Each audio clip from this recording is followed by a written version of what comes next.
Ok, professor. Bom dia. A gente vai dar início ao módulo dessa manhã do nosso curso de verão em Direitos Animais, o último módulo. O módulo inicial será com o Rafael Speck, que é doutorando em Direito do Programa de Pós-Graduação em Direito.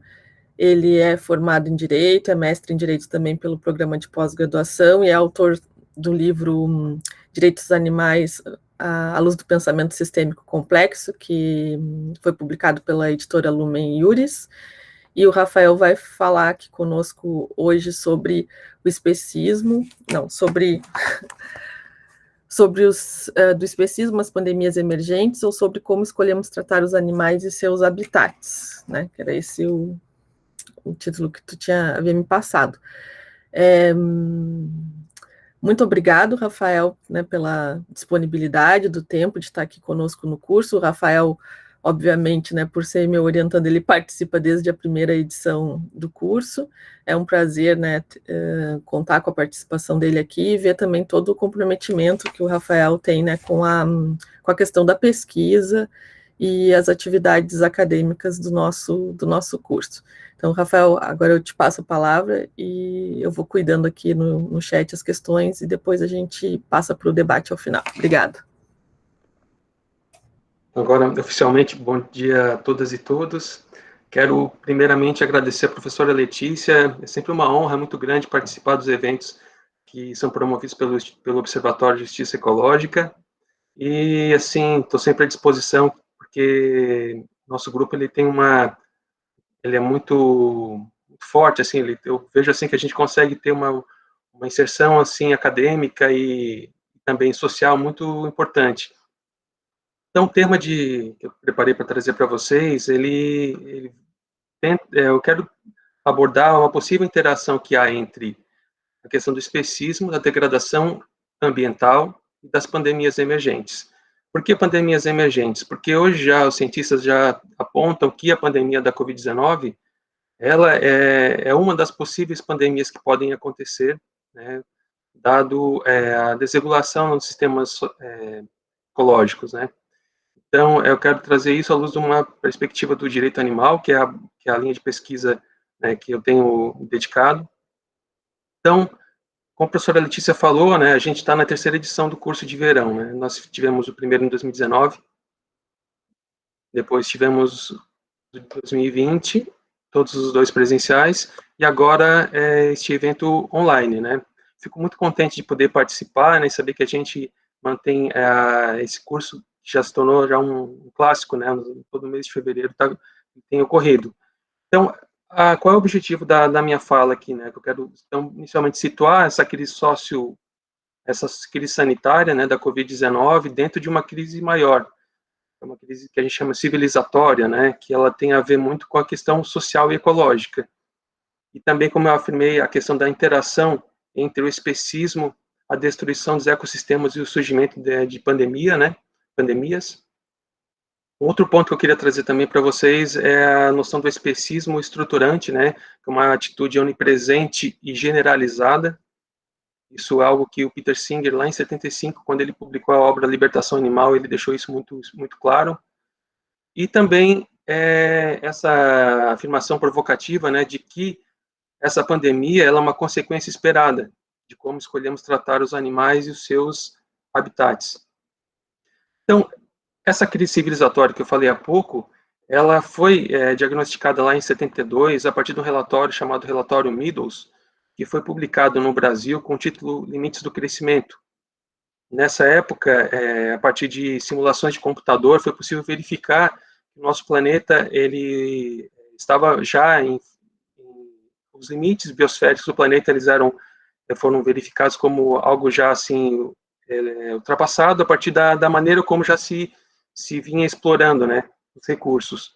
Depois, esse mesmo relatório, esse mesmo grupo de pesquisadores, né, coordenada pelo cientista Donella Meadows, eles, 30 anos depois, eles publicaram novamente outro relatório em que confirma todas as simulações de computador que verificavam já essa crise socioecológica, né.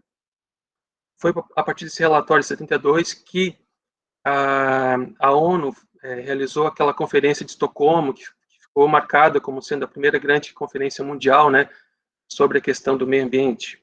E de lá para cá, o que se verificou foi que, cada vez mais, de maneira intensificada, os seres humanos começaram a promover macro mudanças na regulação dos sistemas, não só climático, mas também biofísicos, né, biogeológicos.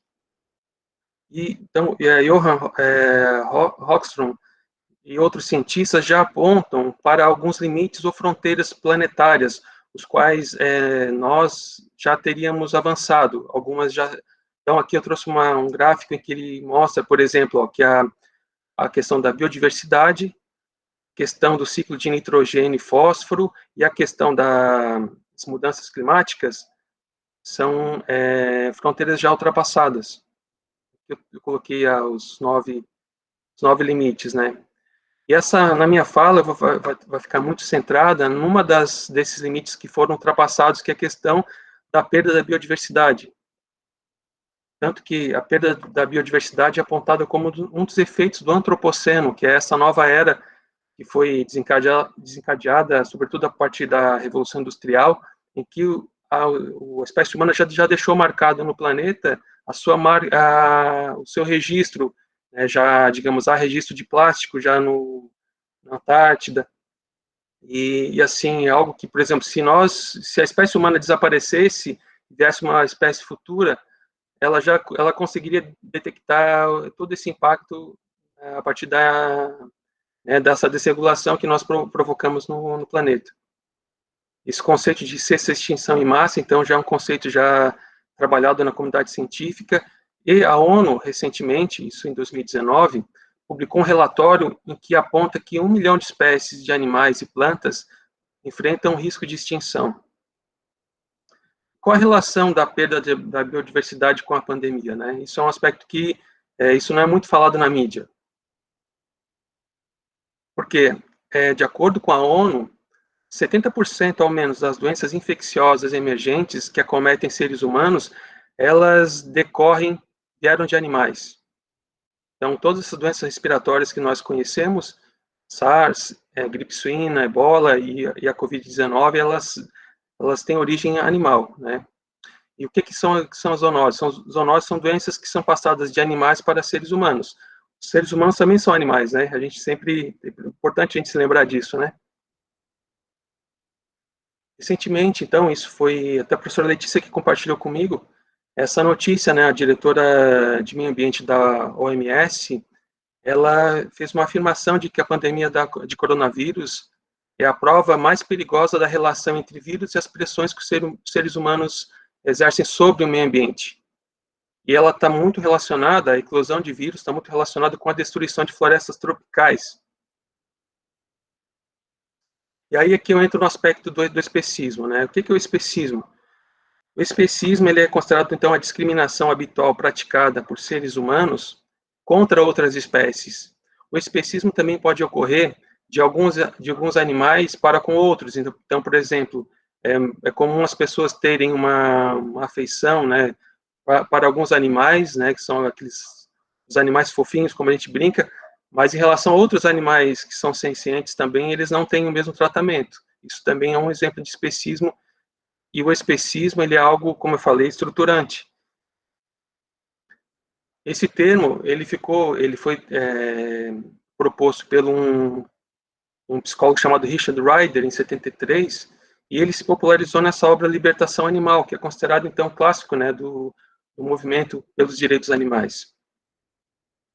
Só que é bom a gente lembrar que, embora esse conceito seja recente, relativamente recente, um outro autor chamado Humphrey Primat, em 1776, ele publicou uma obra, né, em que ele vai falar do preconceito em favor de si mesmo contra os seres vivos vulneráveis de outras espécies.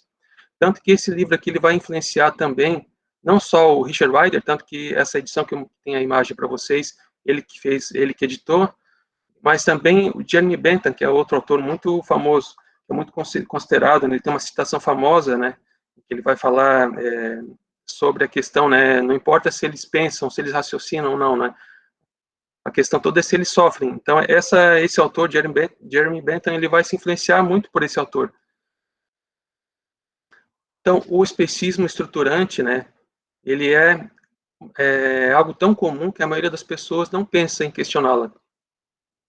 Eu sempre gosto de associar o especismo com o conceito de violência estrutural. O que vinha a ser esse conceito? Que é aquela violência, que é uma violência difusa, não é uma violência direta. Muitas vezes a gente se apercebe dessa violência social que acontece na estrutura da sociedade, e ela é considerada como algo que faz parte das regras do jogo, algo que não poderia ser questionado ou que não poderia ser mudada. Né? Mas a gente sabe que essa violência estrutural, inclusive o autor que propõe, chama-se Johann Galtung, ele vai mencionar que essa violência estrutural ela tem implicação direta na questão da cultura. Então, a maneira como a gente é forjado culturalmente vai determinar muito a maneira como a gente vai encarar essa violência, aceitando-a ou não. Então, o especismo estruturante, outro ponto importante, ele é um exemplo do Fordismo na agroindústria, né? Que é um modelo incorporado radicalmente no período de pós-guerra. Então, todo aquele maquinário foi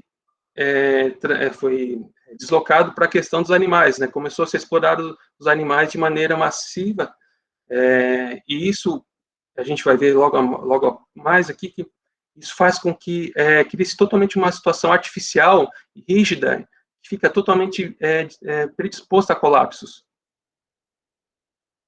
Veja que interessante, em 2019, um relatório da ONU vai dizer o seguinte, né, que não obstante a produção pecuária utilize 77% da terra agrícola global, as conversões de energia e proteína são baixas, de 17% a 36% respectivamente. A ONU, então, em 2019, vai dizer que o menor consumo de carne e produtos lácteos reduziria não só o sofrimento desnecessário dos animais e as emissões de gases de efeito estufa, mas também ajudaria a evitar a perda da vida selvagem e da biodiversidade intimamente relacionado com a agricultura animal. E essa perda de biodiversidade tem um impacto, assim, sine qua non na questão da pandemia. Por quê? Porque com o desmatamento ocorre a destruição de uma barreira imunológica de proteção dos ecossistemas. Então, é por isso que, por exemplo, em regiões, populações fronteiriças de áreas de florestas tropicais, inclusive como a Amazônia, ficam mais expostas digamos, a predisposição a insetos como a malária, né, ou mesmo a vírus, né, como esse que a gente está enfrentando hoje, atualmente. Então, as florestas tropicais, elas são chamadas hotspots de biodiversidade. E com o rompimento das barreiras imunológicas, esses vírus que ficam concentrados nesses locais, eles se deslocam para as populações humanas. Isso é o primeiro ponto. O segundo eixo de problema é o seguinte: a criação de animais de modo intensivo, homogêneo, vigente nessa produção agroindustrial, ele produz animais extremamente debilitados imunologicamente.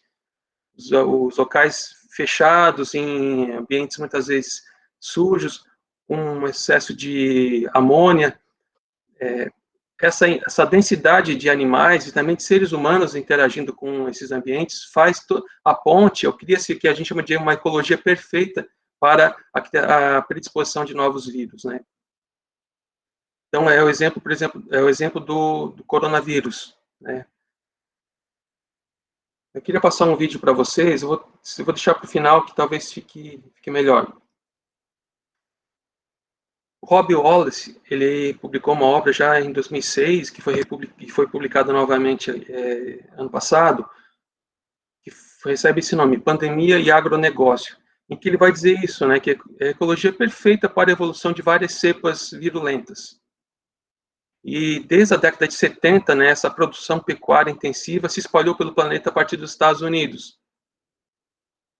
Um outro autor, ele vai dizer o seguinte, né, que a diminuição dos riscos de surtos pandêmicos passa necessariamente pela mudança no modo de produção agroindustrial.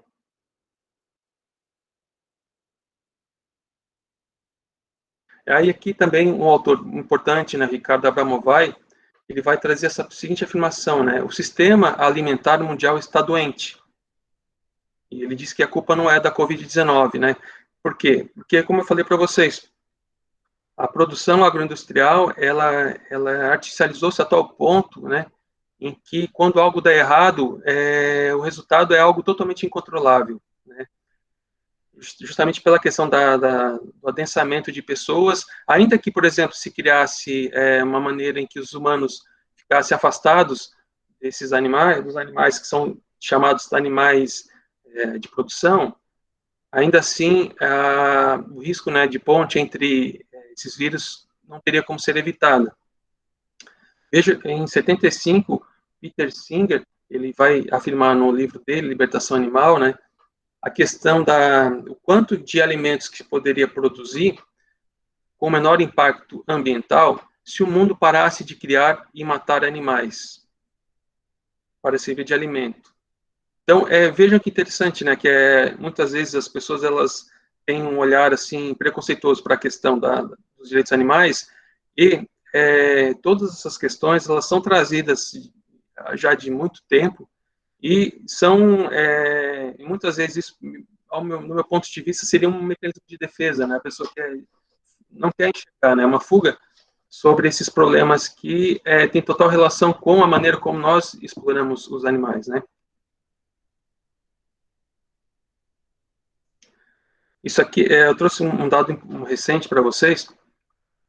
A questão, isso faz 2 dias, houve a OMS fez uma investigação lá em Wuhan, que era, a princípio, o local em que se considerou como epicentro, né, da pandemia. Porque lá, no mercado de animais vivos, se identificou, né, pessoas que contraíram essa doença, né. E a questão dos mercados vivos ficou muito evidente na imprensa, mas é importante a gente destacar que a proliferação de vírus, o grande problema é justamente a questão do desmatamento e da criação intensiva de animais. Então, tanto que, recentemente, pelo menos são as conclusões parciais da OMS, de que o coronavírus, esse vírus, ele já havia se apresentado em outros locais antes de Wuhan, antes do primeiro caso aconteceu em fevereiro, né? Então a gente recentemente fez 1 ano, né? Do primeiro caso. Tanto que em Florianópolis a gente foi identificado o coronavírus em locais, se eu não me engano, em ambientes de esgoto. Então, esse grupo de 13 cientistas de 10 nacionalidades, né, eles se reuniram em Wuhan para apresentar esse relatório. E qual as hipóteses descartadas? Tá? As hipóteses... Só um segundo. Desculpa. É uma participação especial do Sim, não tem problema, é um curso de direitos animais, né? Pois desculpa, pessoal. Fechei a porta, mas não foi suficiente. Então, as hipóteses descartadas pela OMS, né? Então, vejam interessante. A de que o vírus escapou do laboratório de virologia da Wuhan foi descartado, né? Até prova em contrário. Um segundo ponto é de que o vírus teve origem no mercado de Wuhan. Isso também está sendo descartado pela OMS. E também descartado que o vírus ele foi fabricado em laboratórios de armas biológicas, né? Tudo isso são afirmações da OMS, né? São conclusões, não são conclusivas, né? E quais são as hipóteses, né, até então confirmadas, né? Então, aqui o morcego ferrador é o hospedeiro original milenar desse vírus. Também que é preciso que tenha havido um rebanho, né, no qual o vírus esteve se fortalecendo e fazendo suas mutações antes de transbordar para os seres humanos.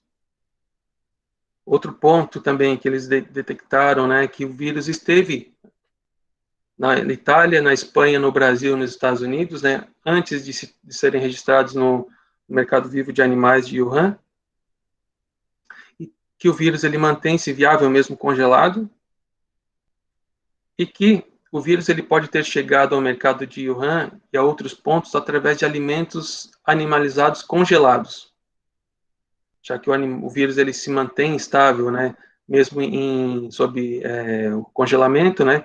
Essa é uma das hipóteses da OMS.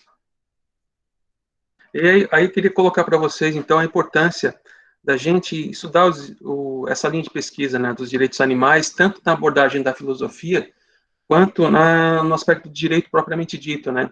E a gente sabe, por exemplo, que a importância, né, da filosofia para a gente compreender a ética, né, a ética animal.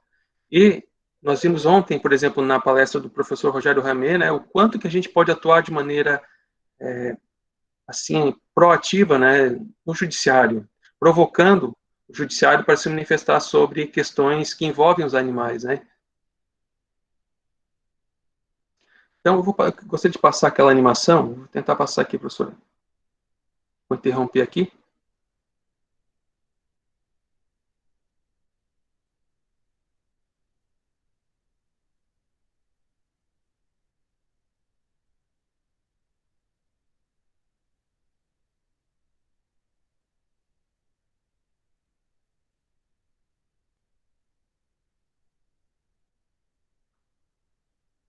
Está aparecendo para vocês?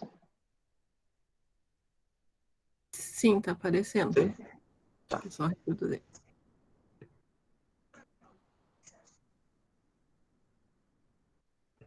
Ela só está sem som.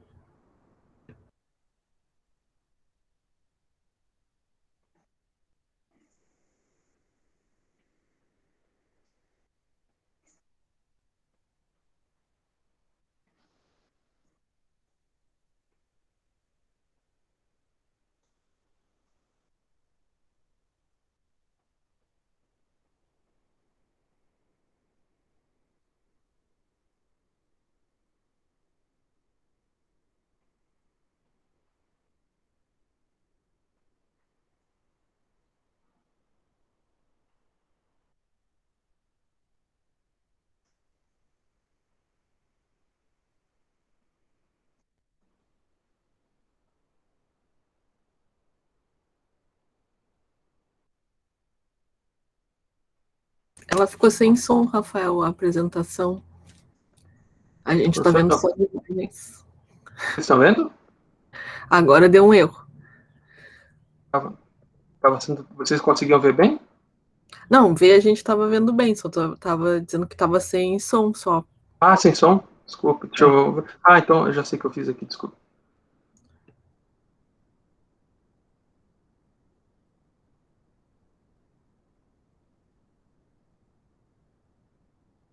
Agora vai dar, acho que sim.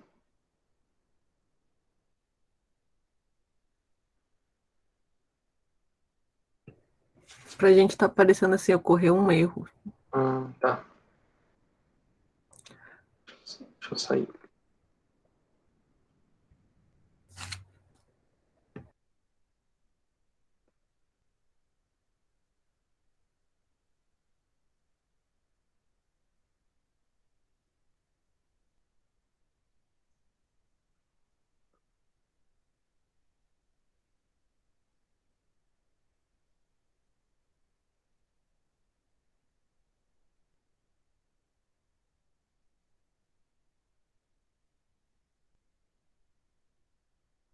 Os vírus são os seres... Saiu som agora? Som e imagem. Tá. Tudo certinho. Os vírus são os seres mais abundantes do mundo e estão espalhados por todos os ecossistemas. A Amazônia, por exemplo, é considerada a região com a maior diversidade e abundância de vírus no mundo. Na floresta, eles estão em equilíbrio com seus hospedeiros, infectando-os quase sempre sem lhes causar mal. Porém, a transmissão de vírus entre animais e pessoas tende a ser um fenômeno cada vez mais frequente. E isso se deve justamente à ação humana. Vírus adaptados a um animal podem circular por milhares de anos sem serem notados, até entrarem em contato com o ser humano.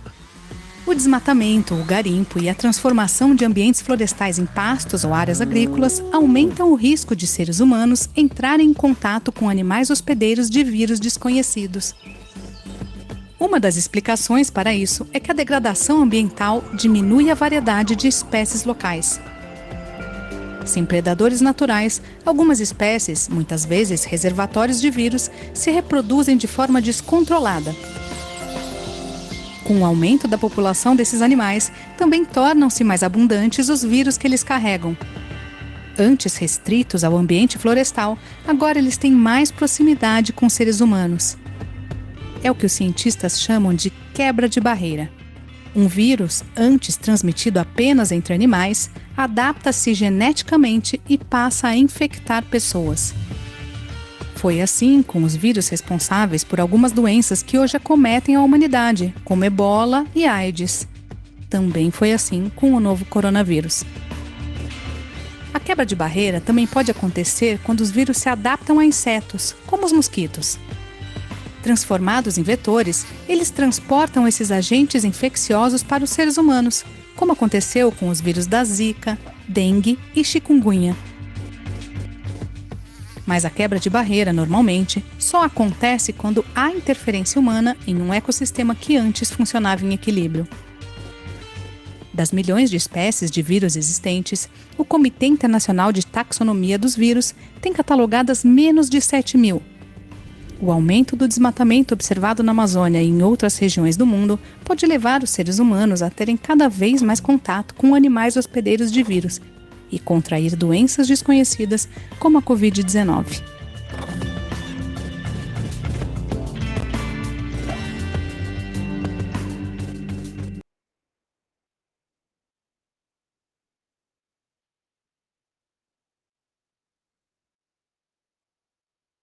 Se eu botar compartilhar aqui a janela.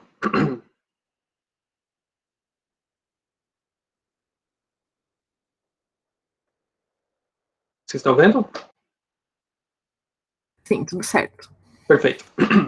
Então, algumas conclusões que eu queria trazer para vocês, até para a gente sobrar tempo para perguntas e para vocês colocarem a opinião de vocês. Então, a primeira conclusão que eu gostaria de trazer é a seguinte: então, que a crise sanitária, né, e pandêmica da Covid-19, ela situa-se numa crise socioecológica maior, de cunho civilizacional. Né? Então, esse é um dos pontos, hoje agravado pela entrada no Antropoceno. E a gente, essa crise, eu vi um pesquisador dizendo que a Covid-19, essa crise é uma crise pequena, perto de uma crise maior, que essa crise sociológica. Até assusta, né, quando a gente ouve isso. Então, outro ponto é a questão de que a nossa cultura institucionalizou, né, a opressão dos animais e os trata como objetos passíveis de apropriação. Isso é algo, por exemplo, que o Gary Francione vai enfatizar muito, né, a questão de a gente deixar de tratar os animais com propriedade.